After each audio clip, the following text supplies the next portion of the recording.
Hi friends, I am Sandeep और IS code engineering के इस एपिसोड में आज हम बात करेंगे कि पीसीसी के बारे में। जो पीसीसी है वो एक वाइटल रोल प्ले करता है हमारे स्ट्रक्चर्स के लिए।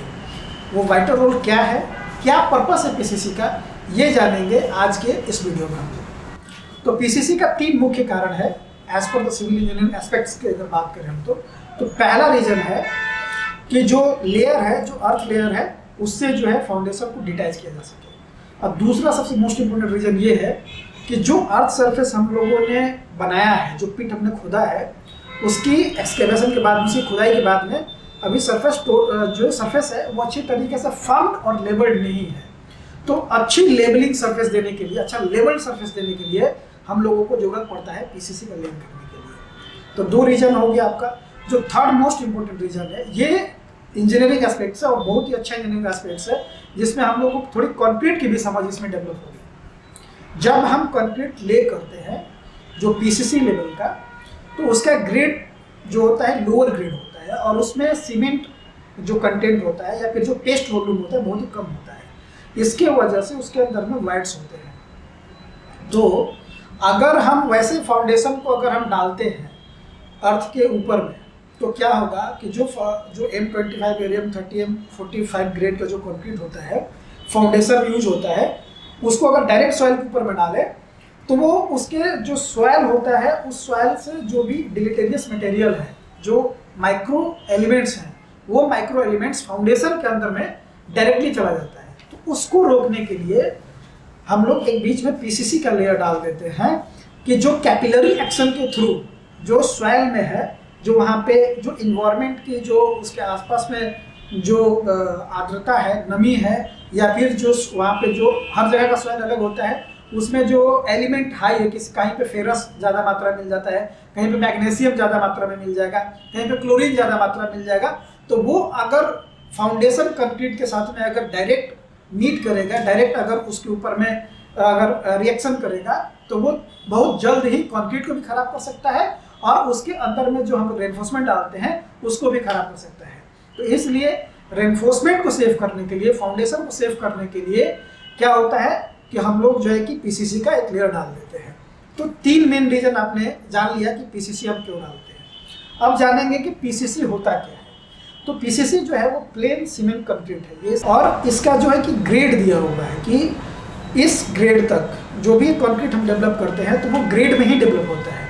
और कंक्रीट की ग्रेडिंग कैसे की जाती है, M5 से लेकर M कर सकते हैं हम लोग, M45 M50 M60 M200, अभी तो बहुत तरह का ग्रेड आ गया है, लेकिन जनरली अभी बात करेंगे हम लोग। तो जनरली जो हम लोग यूज़ करते हैं वो M5 से लेकर M40 तक जनरली हम यूज़ करते हैं।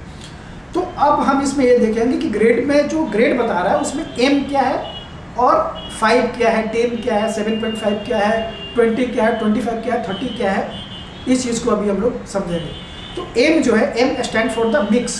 तो मिक्स क्या है, mix is a kind of ratio. Mix का मतलब ये है कि कुछ चीज़ें मिल रही हैं, 1 2 3 4 चीज़ें मिल के कुछ बनेगा, तो दैट इज द मिक्स। अब आते हैं हम लोग की जो M के साथ में जो हम लोग सुन रहे हैं कि M5 है, M10 है, M15 है, तो ये 5 10 और 15 क्या है। तो 5 10 और 15 जो है वो उस मिक्स का स्ट्रेंथ है। कितने दिन पे, तो 28 दिन बाद जब हम उस मिक्स को, उस मिक्सचर को जब हम टेस्ट करेंगे, चेक करेंगे, तो उसका जो एक्चुअल स्ट्रेंथ होगा, वो कंप्रेसिव स्ट्रेंथ जो होगा वो कितना होगा, वो है उसके बगल में M के साइड में जो लगा हुआ डिजिट्स है, वो उसके बारे में हम लोगों को बताता है। तो फिर अगर जो मिक्स है उसको भी जानना होगा कि एक्चुअली में ये मिक्स क्या है। सवाल तो आता है कि भाई आपने तो बता दिया कि M stand for mix, 5 stand for the compressive strength और द स्ट्रेंथ, लेकिन यहाँ पे जानना जरूरी है कि मिक्स क्या है। तो मिक्स हमने बताया कि 2-3 चीज़ों को मिला के, तो कंक्रीट में जनरली 4 चीज़ें मिलाई जाती हैं। पहला आता है एग्रीगेट, दूसरा आता है सैंड, और तीसरा आता है सीमेंट, और चौथा आता है पानी, वाटर। तो 4 चीज़ों को मिलाने के बाद में हमारा एक मिक्स डेवलप होता है, कंक्रीट मिक्स डेवलप होता है। तो ये मिक्स भी 2 तरह का होता है, एक नॉमिनल मिक्स होता है और दूसरा जो कि डिजाइन मिक्स होता है। तो अभी हम उस टॉपिक को छोड़ देते हैं, क्योंकि अगर उस टॉपिक पे अगर हम बात करने लगे तो ये टॉपिक बहुत ही लंबा हो जाएगा। तो आज हम बात करेंगे सिर्फ पीसीसी के ऊपर में ही। तो जो M stand for the mix जो हमने बोला था, तो पीसीसी का लेवल जो है, पीसीसी का ग्रेड जो है वो कहाँ तक जाता है, वो हमें जानने की ज़रूरत है। तो जो पीसीसी का ग्रेड है इन जनरल टर्म्स में, मैं इन जनरल टर्म्स की बात करता हूँ, मैं परफेक्ट इंजीनियरिंग की बात नहीं कर रहा हूँ, इन जनरल टर्म्स में हम पीसीसी को लेते हैं M5 to M50। जबकि अगर हम इस पे IS कोड को फॉलो करें और वहाँ पे जाके देखें टेबल नंबर 5 को अगर आप देखते हैं तो वहाँ पे पीसीसी में ये ग्रेड M20 to M25 तक गया है, यानी M5 से लेकर M25 ग्रेड तक की कंक्रीट को एज अ पीसीसी माना जाता है अगर हम IS 456 कोड को देखें तो। लेकिन ऐसा क्यों होता है कि जनरली हम लोग M15 तक मान रहे हैं, फिर 2025 लाने की क्या जरूरत पड़ रही है? एक तो सिंपल सा काम है, सब जानते हैं कि भाई पीसीसी एक लेयर है, उसका कोई वैसा यूज है नहीं, कोई वाइटल रोल प्ले नहीं करता है, तो इतना हायर ग्रेड का बनाने की क्या जरूरत है? तो जब आप टेबल नंबर 5 में जाएंगे IS कोड के, तो वहाँ पे आपको देखिएगा एक एक्सपोजर कंडीशन, जो सबसे पहला जो कॉलम होगा उसमें आपको सीरियल नंबर के बाद में आपको एक्सपोजर कंडीशन दिखेगा। एक्सपोजर कंडीशन क्या क्या है?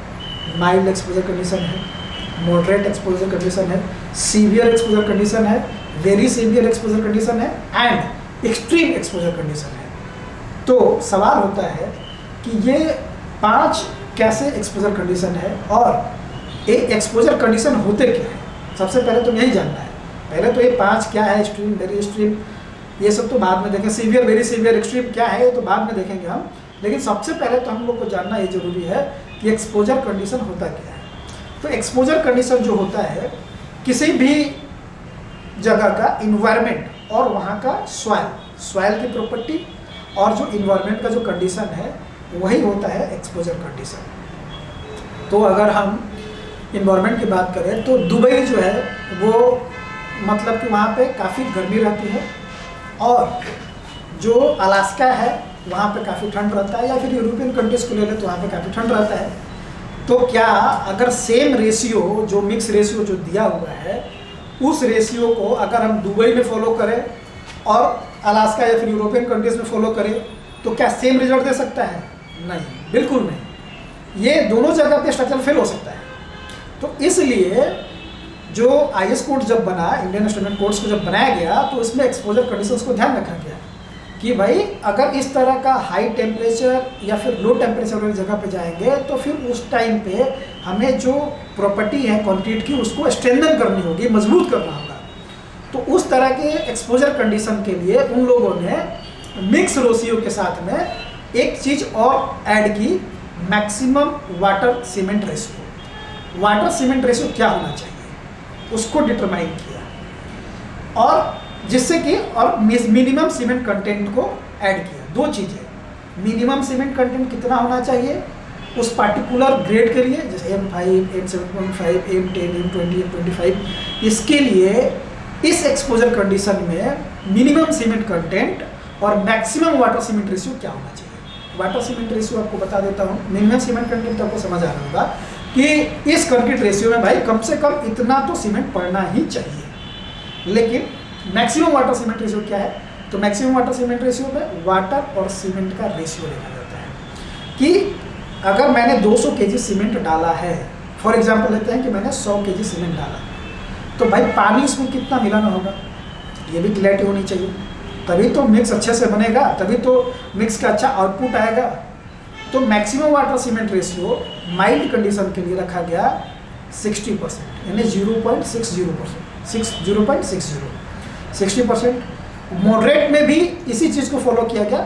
माइल्ड और मॉडरेट का मतलब है कि जहाँ पे समशीतोष्ण कटिबंधीय क्षेत्र होता है, जहाँ पे कि गर्मी, ठंडा, बरसात बहुत ज़्यादा नहीं होती, जैसे भारत में और खासकर भारत के नॉर्थ में जो जलवायु होती है वो समशीतोष्ण रहती है, हमेशा मतलब कि बैलेंस रहता है, बहुत ना ज़्यादा गर्मी पड़ती है, ना बहुत ज़्यादा ठंडा पड़ता है, ना बहुत ज़्यादा बारिश होती है। दूसरा, मरीन क्षेत्र से जो दूर है, मतलब सी कोस्टल एरिया से जो दूर है, क्योंकि कोस्टल एरिया में क्या होता है, आर्द्रता वहाँ पे बहुत ज़्यादा होती है, मिस्टनेस एयर में बहुत ज़्यादा होता है, ये जो कि NaCl को कैरी करता है, तो फिर क्लोराइड है वहाँ पे फिर वो दिक्कत करता है। ये थोड़ा सा डीप हो जाएगा। तो मैं अभी जो बता रहा हूँ कि इन्वायरमेंट जो है वहाँ का अगर नॉमिनल है, मतलब ठीक ठाक है, एवरेज है, तो वहाँ पे वाटर सीमेंट रेशियो जो है वो 60% होगा आपका। लेकिन अगर जैसे ही हम सीवियर में आएंगे तो वाटर सीमेंट रेशियो 50% पे हो जाएगा, यानी जितना पानी उसका ठीक आधा, जो जितना सीमेंट ठीक उसका आधा हम लोग वाटर कैरी करेंगे। अब उसके नीचे अगर आते हैं वेरी सीवियर में तो वहाँ पे 45% हो जाएगा, और उसके नीचे जब आएंगे हम लोग एक्सट्रीम कंडीशन में तब वहाँ पे जो है कि वो हो जाएगा 40%। लेकिन इसके साथ साथ मिनिमम सीमेंट कंटेंट ग्रेजुअली नीचे की तरफ से बढ़ते हुए चला जाएगा। वो मैं टेबल आपको यहाँ पे दे दूंगा, उस टेबल को आप देखिएगा और उस टेबल में आपको दिखाई देगा कि जब माइल्ड कंडीशन है तो मिनिमम सीमेंट कंटेंट क्या है, जब मॉडरेट है तो क्या है, जब सीवियर है तो क्या है, जब वेरी सीवियर है तो क्या है, जब एक्सट्रीम है तो क्या है। तो दो चीज़ें आपको अभी टेबल के समझ में आ गई कि मिनिमम सीमेंट कंटेंट और वाटर सीमेंट रेशियो क्या है। अब ये सारा खिचड़ी बताने के बाद मुझे अभी तक मैंने ये क्लियर नहीं किया कि आप इसको बनाएंगे कैसे और अप्लाई कैसे करेंगे। तो मिक्स मैंने बताया था, आपको ध्यान हो तो मैंने मिक्स के बारे में डिस्कस किया था। तो भाई मिक्स क्या है, मैंने मिक्स तो नहीं बताया था। तो मिक्स जो है M5 के लिए तो आप समझना है कि ये 1:5:10 क्या है। तो यहाँ पे जब हम इस ऑर्डर को देखते हैं 1, 5 और 10, तो एक भाग कोई एक चीज़ मिलानी है, 5 भाग कोई दूसरी चीज़ मिलानी है और 10 भाग कोई तीसरी चीज़ मिलानी है। तब एक भाग कौन सी चीज़ मिलानी है, तो इसमें चलते हम फाइनर टू कोर्सर, मतलब पतला से मोटा की तरफ। तो पतला क्या चीज़ है, तो जो सबसे पतला चीज़ है कंक्रीट में वो है आपका सीमेंट। तो सबसे पहले सीमेंट, तो सीमेंट कंडीशन कंसिडर करते हैं 1। मान लीजिए कि 1 kg अगर सीमेंट लेते हैं तो अभी केजी में बता रहा हूँ, इसको भी ध्यान रखें, यूनिट को थोड़ा ध्यान में रखना है। मैं सीमेंट बता रहा हूँ, सीमेंट मैंने लिया 1 kg, तो बालू कितना लूँगा, सैंड कितना लूँगा, फाइन एग्रीगेट 5 kg, और कोर्स एग्रीगेट कितना लूँगा मैं, वो लूँगा मैं 10 kg। 1, 5 और 10 का जब ये 3 रेशियो को मिला लेंगे, जब इसको अच्छे से मिक्स कर लेंगे तो उसमें थोड़ी जगह बनाएंगे, और उसमें जगह बनाने के बाद में फिर देखेंगे कि हमारा सीवियर, हमारा जो है एक्सपोजर कंडीशन क्या है, एक्सपोजर कंडीशन क्या बोल रहा है। उस एक्सपोजर कंडीशन के हिसाब से हम उसमें वाटर मिलाएंगे। हो सकता है 60% हो सकता है 50% हो सकता है कि 45% हो सकता है कि 40% हो। तो वो depending upon the exposure condition हम उस रेशियो को उस रेशियो में हम उतना वाटर कंटेंट को मिलाएंगे, और उसके बाद में तब जाके हम पीसीसी को अप्लाई करेंगे। और पीसीसी को अप्लाई करने से पहले इसमें एक चीज़ और बहुत ध्यान देना है, वो मेजर जो चीज़ है वो है कि शटरिंग बहुत ही अलाइंड होना चाहिए, बहुत ही तरीके से हर कॉर्नर 90 डिग्री पे होना चाहिए, और एक दूसरे के साथ फॉर्मली ज्वाइंट होना चाहिए, ताकि जब हम पीसीसी को ले करें तो ले करने के बाद ऐसा ना हो कि वो खुल जाए और फिर उसका कॉर्नर जो है बाहर की तरफ निकल जाए, कहीं पे कम हो जाए, कहीं पे ज़्यादा हो जाए। सिमेट्री मेंटेन होनी चाहिए। सिमेट्री जो है अगर वो सिमेट्रिकल होगा तभी स्ट्रेंथिंग होगा, तभी उसमें जो है कि स्ट्रेंथ होगी, तभी उसमें ताकत होगा। अदरवाइज वो किसी काम का नहीं है, उसका जो ड्यूरेबिलिटी है वो घट जाएगा, स्ट्रेंथ घट जाएगा। तो इसलिए हम लोगों को जो शटरिंग का बहुत ध्यान रखना है। और उसके बाद में जो मोस्ट इंपॉर्टेंट चीज़ है जो सिविल इंजीनियरिंग में बहुत इग्नोर की जाती है, मैं साइट में 7-8 साल से काम कर रहा हूँ, मैं देखता हूँ कि लोग क्यूरिंग करते ही नहीं, क्यूरिंग के प्रति किसी को ध्यान ही नहीं है। जबकि सीमेंट के लिए जो सबसे इंपॉर्टेंट चीज़ है, जो सबसे बड़ा बाइंडिंग एजेंट है, जिस कंक्रीट को मिक्स करके बना के बांध के रखता है, जो उसको ताकत देता है, उसको लोग ध्यान ही नहीं देते, क्यूरिंग करते ही नहीं है। मिनिमम 7 डेज की क्यूरिंग बोली गई है, आइस कोड में बोला गया कि मिनिमम 7 डेज करना है, लेकिन based on the cement content आपने सीमेंटेशियस मटेरियल कितना डाला है, जैसे कि ओपीसी में आपने फ्लाइज कितना डाला है, पीपीसी में आपने फ्लाइज कितना डाला है, पीएससी में कितना, क्या ब्लेंडिंग कितना किया गया सीमेंटेशियस मटेरियल का, उस सीमेंटेशियस मटेरियल का, इसके ऊपर डिपेंड करता है कि आपका जो है कि क्यूरिंग कितना करना है। तो जितना ज़्यादा आप सीमेंटेशियस मटेरियल डालिएगा या मिनरल मिक्सचर डालिएगा, उतना ही ज़्यादा आपको क्यूरिंग करना है, उतना ही ज़्यादा टाइम पीरियड तक आपको क्यूरिंग करना है। क्यों? क्योंकि स्ट्रेंथ स्लो गेन होती है उसमें, और स्लो गेन होने का मतलब ये नहीं कि कंक्रीट खराब है। स्लो गेन होने का मतलब है कि जितना लेट स्ट्रेंथ गेन होगा उतना ज़्यादा स्ट्रक्चर ड्यूरेबल होगा, उतनी ज़्यादा ड्यूरेबिलिटी स्ट्रक्चर की बनी रहेगी। तो आप लोगों ने 4-5 चीज़ें इसमें सीखी है। पहला कि हम पीसीसी को अप्लाई किस पर्पस से करते हैं, दूसरा मिक्स रेशियो क्या होता है, तीसरा मिक्स रेशियो में एम और जो उसके बिलोंगिंग में जो डिजिट्स है 5, 7.5, 10 ये है, ये क्या होते हैं। उसके बाद में सीवियर कंडीशन या फिर एक्सपोजर जो है कि एक्सपोजर कंडीशन क्या होता है और इसको अप्लाई कैसे करें तो रिजल्ट बेहतर आए। तो ये 4-5 चीज़ें आप अपने ध्यान में रखिए और ध्यान दीजिए कि ये चीज़ें आप साइट पे कर रहे हैं या फिर करवा पा रहे हैं। बहुत बहुत धन्यवाद। और इस तरह की वीडियो के लिए आप हमें कमेंट में राय दे सकते हैं और किसी और टॉपिक में अगर वीडियो चाहते हैं तो वो भी बता सकते हैं। फिर से धन्यवाद।